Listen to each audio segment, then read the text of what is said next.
kabarnya hari ini? Semoga adik-adik selalu sehat dan terus semangat dalam menuntut ilmu. Sama Kak Eti Hidayati dari program studi PGMI. Kali ini kakak akan menjelaskan materi tentang sumber daya alam. Sumber daya alam berdasarkan asalnya dan jenis-jenis sumber daya alam. Untuk memenuhi tugas mata kuliah mikro teaching. Sebelum kakak menjelaskan itu semua, yuk kita mengenal di sekeliling kita banyak macam-macam sumber daya alam. Coba perhatikan di sekeliling kita.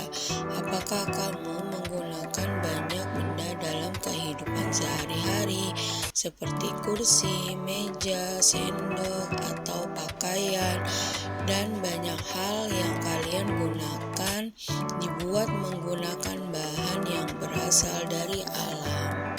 Sumber daya alam adalah segala sesuatu yang berasal dari alam yang dapat digunakan untuk memenuhi kebutuhan manusia.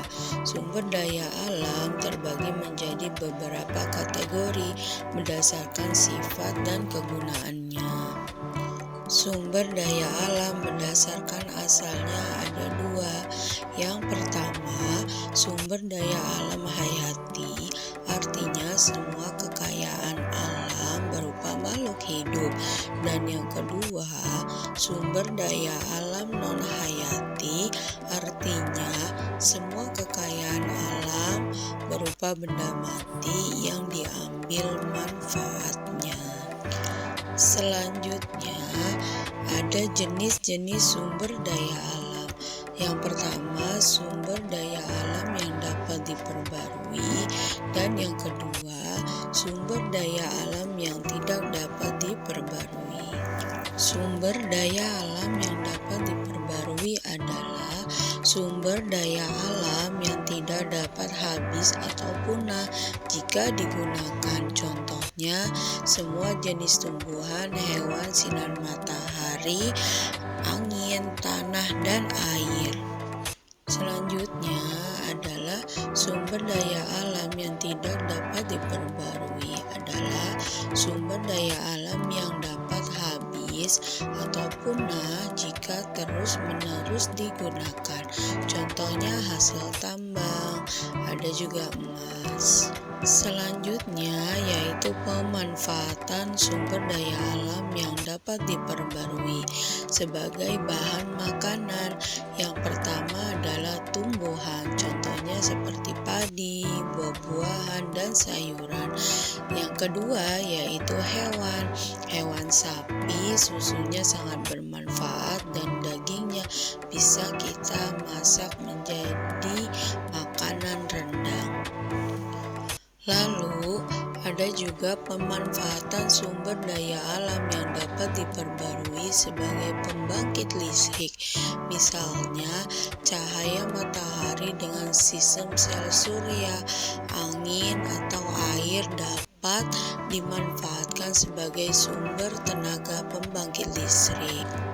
Dan ada juga pemanfaatan sumber daya alam yang dapat diperbarui adalah bahan pembuatan pakaian, misalnya kapas sebagai bahan baku pembuatan pakaian.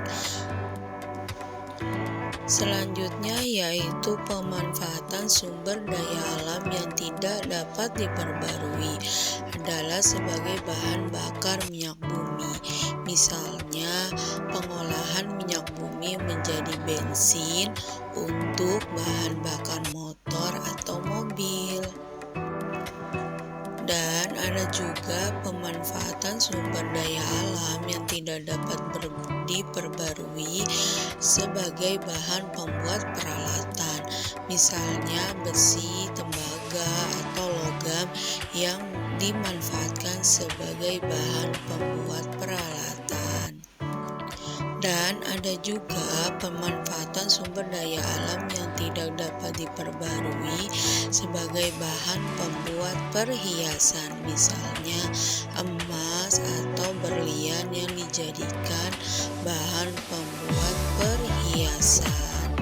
Jadi, kesimpulan dari sumber daya alam adalah segala sesuatu yang berasal dari alam dan dimanfaatkan oleh manusia.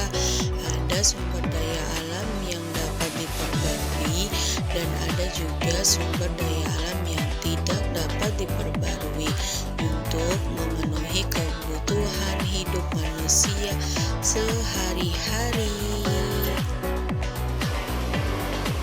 Baik adik-adik, tadi kakak sudah menjelaskan tentang sumber daya alam dan contoh-contoh sumber daya alam yang ada di sekeliling kita untuk kehidupan manusia sehari-hari. Bagaimana mudah kan kalian mengetahui tentang sumber daya alam untuk kehidupan kita sehari-hari. Cukup sekian materi dari kakak.